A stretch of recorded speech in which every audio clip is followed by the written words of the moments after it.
નમસ્કાર દોસ્તો, ફરીથી સ્વાગત છે અમારા વિડીયોમાં. તો હમણાં ઘણા દિવસથી વરસાદ ન થયો અને જો કેટલો બધો તડકો છે અને સિંગુ લસાવમણી તો વરસાદની તો ફૂલ જરૂર છે. કાંઈ ફળી લસાવમણી છે, હજી તો સવારના 10:30 જ થયા છે, છતાં પણ જો લસાવમણી છે ને ફૂલ તડકો છે. જેમ બપોર થાય એમ તો એકદમ લસાઈ જાય. તો હવે પાવાની ફૂલ જરૂર છે. ફુવારો ચાલુ છે ને મોટો ફુવારો છે. જો એક ફુવારો લગભગ 70 થી 80 ફૂટ સુધી પાણી ફેંકે છે અને ઘણું બધું પીવે છે. તો કઈ રીતનું પાણી ફેંકે છે હાલો જોવા જઈએ. જો કેટલું દૂર સુધી પાણી ફેંકે છે અને મશીન ઉપર અત્યારે ફુવારો ચાલુ છે એટલે થોડુંક પ્રેશર ઓછું છે. બાકી મોટર ઉપર હોય તો બહુ દૂર સુધી પાણી ફેંકે. તો આ રીતનું પાણી ફેંકે છે અને આ રીતની મગફળી પીવે છે. અત્યારે પાવર નથી એટલે આપણે મશીન ઉપર ફુવારો હાલે છે એટલે પ્રેશર ઘણું ઓછું આવે છે એટલે બહુ દૂર સુધી પાણી નથી જતું.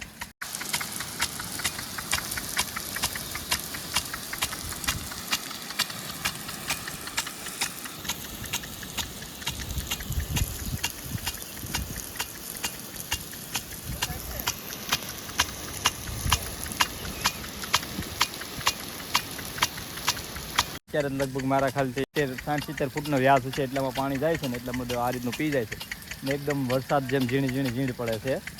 વરસાદ જેમ ઝીણા છાંટા પડે છે અને અંદર ઘણી બધી સિસ્ટમ પણ લાગેલી છે. તેનાથી આપણે પાણી ઓછા વધુ કરીએ કે નાના મોટી ધાર કરીએ કે તો સરસ સિસ્ટમ છે ને આવું મોટું બધું સ્ટેન્ડ છે. ફુવારો આપણે ઓનલાઈન મંગાવ્યો હતો, લગભગ 8,000નો થયો છે. ફુવારો આપણે પહેલાં મંગાવ્યો હતો 2600નો ખાલી ફુવારો આવ્યો હતો.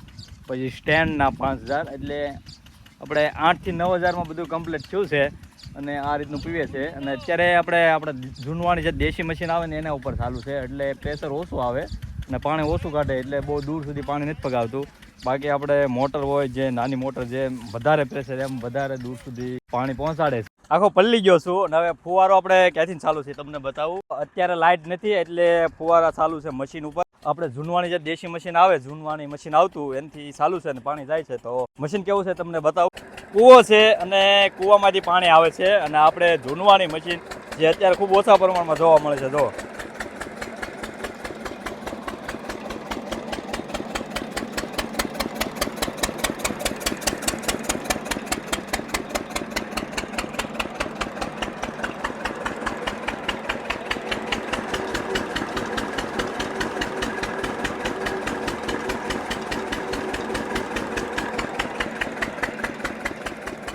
અત્યારે પાવર નથી તો આ મશીન ચાલુ કરીને કામ ચાલુ છે. જો આપણે પીવાનું ચાલુ છે. મગફળીના વચ્ચે નાની એમથી ઝૂંપડી છે. આપણે છાંયે બેસવા, વરસાદ આવ્યો હોય તો આની નીચે બેસવા, પણ વરસાદનો પાણી તો રોકાય એમ નથી, ઉપર કાગળ નથી નાખેલો પણ છાંયો થાય એવું છે. પણ સરસ મજાનું ચારે પરનું વાતાવરણ કેવું છે હું તમને બતાવું. નાની એમથી ઝૂંપડી છે એના માથે જો આપણે દૂધીનો વેલો છે અને આજુબાજુમાં શાકભાજી છે બધું. જો તમને ઝૂંપડી બતાવું તો આની ઉપર જો દૂધી આવેલી છે, દૂધી છે ને આ બાજુ ભીંડો છે અને થોડું બધું શાકભાજી છે. જોવો તમે જોઈ શકો છો. અને અહીંયા મશીન ચાલુ છે, આ બાજુ પણ ભીંડો છે ને અહીંયા પણ એક દૂધીનો વેલો છે. અને અત્યારે જો એટલું શાકભાજી તોડી લીધેલું છે, દૂધી તોડી લીધી છે, ભીંડો તોડી લીધો છે અને અહીંયા ચીબડાનો વેલો છે, કાકડી છે અને આ બધી ફરતી મગફળી છે. અને આપણી ઝૂંપડી જો સામે આપણી ઝૂંપડી છે, આમાં દાદાની વાડી છે એટલે કે મોટા બાપાની. અત્યારે પાછા વાદળા થઈ ગયા છે અને અત્યારે સુધી તો તડકો હતો અને એકદમ ગરમી હતી અને ગરમી તો હજી થાય જ છે પણ વાદળા થઈ ગયા છે અને તડકો નથી. ઉપર બધા વાદળ આવી ગયા છે અને વરસાદે હરુડે છે અને 2-3 દિવસ તો આવું જ હાલે છે. વરસાદ દૂર પડે છે પણ અમારા ગામમાં હજી કાંઈ વરસાદ આવ્યો નથી. અને જો મગફળી બધી લસાઈ છે તો અને પાવી પડશે ને અત્યારે બધે પાવાનું કામ ચાલુ છે. બધા પાણી ફેરવે જ છે ખેતરમાં, કે ફુવારા ચાલુ છે કે ડાયરેક્ટ પાણી જાય છે. તો વરસાદની ફૂલ જરૂર છે. હવે જોઈએ વરસાદ આવે છે કે નહીં. આ રોપ છે અને રોપે પારવો થઈ ગયો છે. જો ને ઘણો બધો રોપ વહી ગયો છે અને માલઢોર આવી જાય છે. જો આમાં કૂતર્યા આને આપણે અહીંયા શાકભાજી હતું એ ખેંચી નાખ્યું છે. ગુવાર કંઈ બરાબર આવતો નહીં. ઓલી પાસે સોળી હતી તો સોળી કંઈ આવતી નહીં. ગુવાર અત્યારે વરસાદના ટાઈમમાં બહુ ઓછો થાય એટલે ગુવારમાં કંઈ મજા આવી નહીં, સારો થયો નહીં, થોડોક થયો બસ, પછી કંઈ આવતો નહીં એટલે આપણે ગુવાર ખેંચી નાખ્યો છે. અને ઓલી પાસે સોળી હતી એને ખેંચી નાખી છે. અને ભીંડો આપણે જે છે તો ભીંડો તો આવે છે ને સરસ મજાનો ભીંડો થાય છે ને તુરિયા છે ને દૂધી છે. તો હવે આ કાઢી નાખ્યું છે ને આમાં હવે નવી વસ્તુ સોંપવાનું છે. જ્યારે આપણે કાંઈ સોંપવાનું થાય એટલે આપણે વિડીયોમાં બતાવીશું કે આપણે આમાં શું સોંપવાનું છે ને કઈ રીતે સોંપીએ છીએ.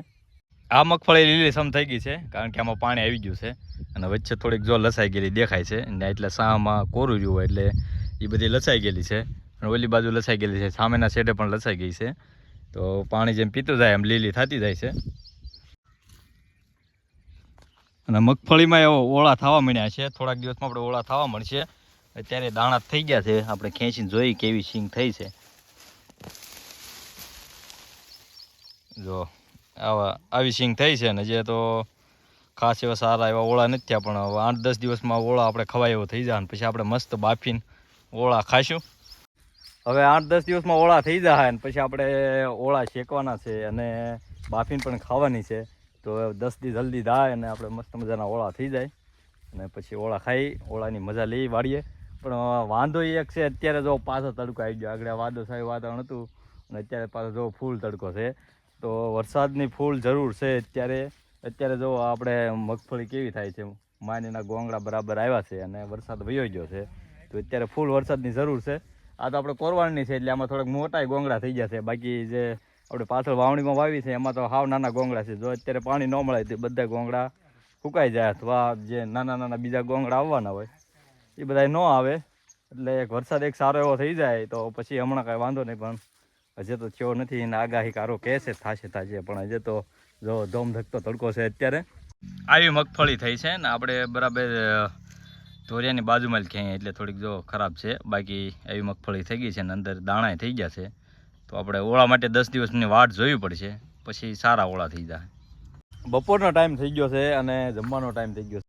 જમવામાં બનાવી છે લાપસી અને આપણે અમારા ગામમાં ખોડિયારમાંનું મંદિર છે ત્યાં ઝારવા ગયા હતા અને જો આ નાળિયેર ને જમવાનું જે બાકી રોટલાની બને છે ને લાપસી તો ઝારીને વહી આવ્યા છે. ને હવે જમવા બેસી જાય, લાગી છે ભૂખ અને વરસાદ તો કાંઈ છે નહીં ને ઠંડુ વાતાવરણ હોય. અત્યારે તો બે ગરમી થાય છે. જો મલુને ભૂખ લાગી છે. હું મલું ખાવું? અમારું ચલ્લું અને આ જમવાનું બને છે તો રોટલી બને છે, બાકી બીજું બધું તો બની ગયું. તો જમવામાં લાપસી બનાવી છે, મગનું શાક છે ને બીજું શું છે? હા, મગનું શાક છે ને દાળ છે. અને બહાર પાછું જો વાતાવરણ વાદળછાયું થઈ ગયું છે ને તડકો તો જતો રહ્યો છે અને અત્યારે ગરમી થાય છે ફૂલ. જો અમારે જલ્લુ ને ભાગી ખાવો ને પાછી લાપસી ખાવી છે. જો ભૂખ લાગી છે, જમવા આપો હબદે. જો રાજી થઈ ગયો, એને ટીકડી નથી ખાવી, એને લાપસી ખાવી છે. કા આપો, જલ્લુ ને આપી દો ખાવા. અને જો આ રસોડું છે ને બધા જમવા બેસી ગયા છે. અને જો અમાર જયવીર, આરુ અને મલુ અને જમવામાં જો લાપસી છે, ભાખરી છે અને મગનું શાક છે અને જે ઘણી વસ્તુ બાકી છે આપણે સલાડ ને એવું. હવે હું જમવા બેસી ગયો છે ને જો બધા જમે છે. કાજલ મજા આવે છે ને જમવાની? તો જમવામાં તો સરસ મજાની લાપસી બનાવી છે આજ.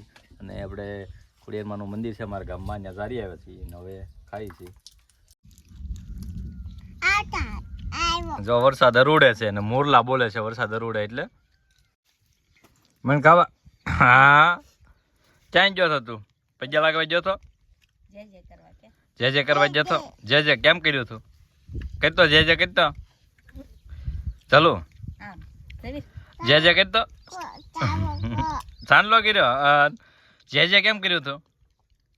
જે કેમ કર્યું તું કેતો કે ભૂલી ગયો? આપણે મંદિરે ખોડિયાર મંદિરે ગયો ને કેમ જે કર્યું હતું? જો હારું ના આવડે. જો હારું કેમ જે કર્યું હતું? હા, ભલું કર્યું હતું તો કરતો જલું તું આવડે તને? તો જો મગનું શાક છે અને આપણે મરચાં આવી ગયા છે, ડુંગળી આવી ગઈ છે, લાપસી છે અને ભાખરી છે. અને છોકરા બધા જમે છે, મલ્લુ અને બધા જમી છે. અને બહાર જો આ બાજુ વરસાદ અંધારેલો છે અને કારુનો હરુડે છે, પણ હજી તો અમારે તો બહુ દૂર લાગે છે, ક્યારે આવે કોને ખબર. તો હવે આપણે આમાં પાણી વાળવાનું છે. પાછો ફુવારો ચાલુ થઈ ગયો છે, પાણી ખૂટી ગયું હતું, હવે પાછો ઉલાળો ચડી ગયો એટલે ફરી વખત ફુવારો ચાલુ કરી દીધો છે. તો અત્યારે પ્રોબ્લેમ પણ એ છે કે પાણી પણ ખૂટી જાય છે. આ વર્ષે વરસાદ ઓછો હતો એટલે કાંઈ કૂવામાં ડારમાં એટલે બધા પાણી નથી ચડ્યા કાંઈ, કારણ કે તળાવ પણ નથી ભરાણું એટલે પાણી પણ ખૂટી જાય છે, કૂવામાં ખૂટી જાય છે અને ડારમાં પણ ખૂટી જાય. તો પાવામાં પણ ઘણો બધો વાંધો છે